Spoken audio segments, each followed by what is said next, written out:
right up here. All right, ladies and gentlemen, what's going to happen now is I'm going to do a series of jokes. I'm going to grade you on how hard and often you laugh at these jokes. You get an A+ for big laughs, and an F- for no laughs. And please no talking while I'm doing the jokes. Thank you. All right, so let's begin. First joke. It is so cold outside, I feel like I parted Ann Coulter's legs. A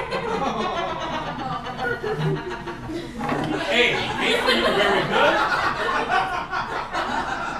A. I don't know where the rest of you were on that joke, but see if you can do better on this next joke.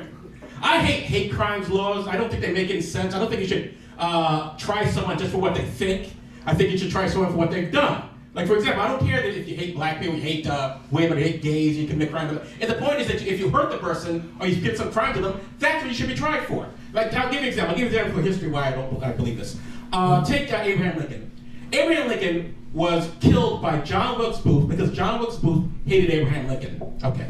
The singer Selena was shot by the head of her fan club because the head of her fan club loved Selena. Who's more dead, Lincoln or Selena? Exactly, it doesn't matter. That's the point. You are doing fantastic. Again, I don't know where the fuck the rest of you are. You are doing great. Excellent. Follow her example, people. All right, next joke. I hate public restrooms. It seems like every time I try and use a public toilet, my dick and balls decided wants to take a shower. You know what I'm saying? I'm not trying to suggest I have a huge dick, although I do. It's just that every time I sit down on the toilet, it's always like splash. My dick has been in more toilet water than a fetus at Planned Parenthood. I mean, it's just.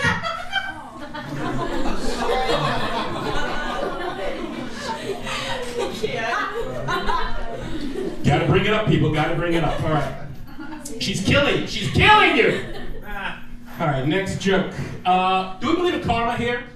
Sure. Yeah. The karma. Okay, the karma, of course, is the idea. If you put out good thoughts out into the universe, good things happen to you. And if you put out bad thoughts, bad things happen to you. And it's the universe. Just put out your thoughts to the universe.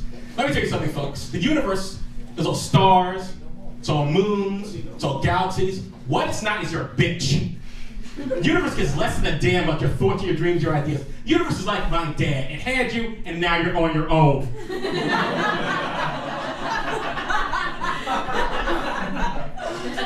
Acceptable.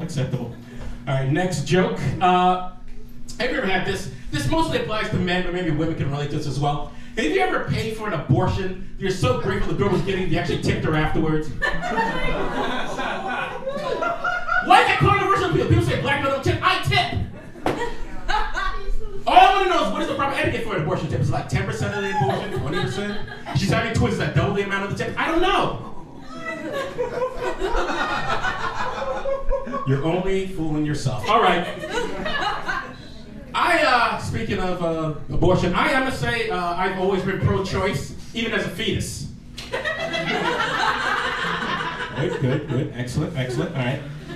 Now, some people, of course, don't have abortions. They want to pick their kid up for adoption, which seems like a pretty uncontroversial thing. Yeah, and yet it is. It is very controversial among some groups do not want to pick their child for adoption if it means an outside group will adopt them. Like for Jews, when they put a kid up for adoption, they want Jews to adopt them. For Native Americans, for Indians, when they put a kid up for adoption, they want Indians to adopt them. Same thing for black people. When they put a kid up for adoption, they want a black family to adopt them, which is weird because I was actually raised by black people, and let me tell you, not that great. But anyway.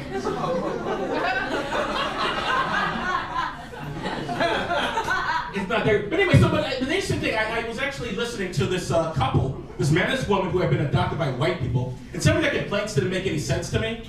Some of the complaints was really weird, like the black girl on this show that I was listening to.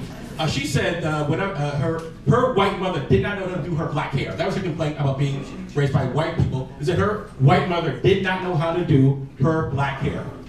Let me tell you something, folks. If the worst thing you say about your mother is that she wasn't a hairstylist, you have the greatest mother in the world. The guy on the show, the black guy who had been adopted by whites, he said that his problem was that whenever his white parents came to pick him up from school, he stuck out like a sore thumb. That was his complaint. And whenever his white parents came to pick him up from school, he stuck out like a sore thumb. Hey, you really want to stick out like a sore thumb? Try being a black kid in an all black school who likes to read. Apparently enjoying The Great Gatsby makes you a faggot. Did you know that? That's what I found out. Move on. Speaking of adoption, I was not adopted myself. I was actually, as I said, raised by black people. I was raised by my mother. My mother is legally blind, which means she has eyesight but can't see very far ahead. This is also known as being a libertarian. Good, very good, very good. All right. Next joke. My mother actually named me for Joseph and Mary in the Bible because she wanted me to be like Joseph in the Bible. She too wanted me to marry a virgin that's someone else's baby. But at least Joseph was a common name. My mother's nickname for something else altogether. The one actually nicknamed me the Tuskegee Experiment.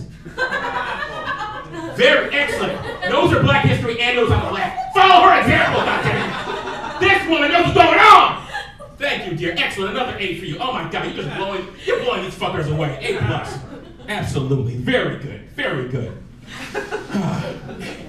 So I was on the street the other day, listening to this guy talking, right? He was on his cell phone. I just happened to hear him. And he was saying in his cell phone, he's like saying, I'm dead ass fucking serious.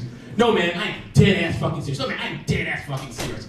I just love that phrase, dead ass fucking serious. Because honestly, if you're gonna fuck a dead ass, you better be serious about it. I think it's good to bring a certain amount of gravitas to dead ass fucking, don't you? I think we're all good. That's very good. All right, good. More about words. Here's something I've never quite understood. The whole R word thing. When it comes to the word nigger, you know what I'm talking about? People like to say, like the black people say to white people or whoever, you can't say that word, nigger. You can't say that. That's our word. We own that word. You can't use that word. That's our word. We own that word. That's our word. You can't use that word. That's our word. When actually, I've heard that my whole life practically, so I decided to do some research. And here's what I found. And apparently, black people don't actually own words. Not the ones, they're not even trademarked, nothing. Nobody owns any words. And if we did own a word, why would we want to own the word nigger? That's a terrible, awful word. You know what word we should own? Blowjob. It's got the word blow and job. What could be more awesome? Who needs nigger when you have blowjob, ladies and gentlemen? That's what I want to know. Okay, good. Kind of trailed off there, but I'll give you like a B- there. All right, next joke. I've done a number of improv classes. A lot of improv. Has anybody, by applause, anybody ever did improv? By applause means I want applause, not no. I don't get no when I say by applause, and they might be improv. Don't go no. F. All right. Average out at C. Now it's a D. All right. Pay attention. All right. Final joke here because I got the light. I took a number of improv classes, and it's interesting. Every improv class I've ever taken. And then, by the improv question, it's a cool skill. You make up things on the top of your head, you say things on the top of your head. It's such a cool skill. And every improv class I've ever taken, I was either the only black person or there's only one other black person there. It's freaked me out. I couldn't understand why there weren't more black people in improv. And then I stopped to think about it and I realized the reason there aren't more black people in improv is because black people do not want to be around a lot of white folks who can say the first thing that pops in their heads. I go bad real fast, ladies and gentlemen. Bad real fucking fast. I'm Joe Dixon. Thank you very much.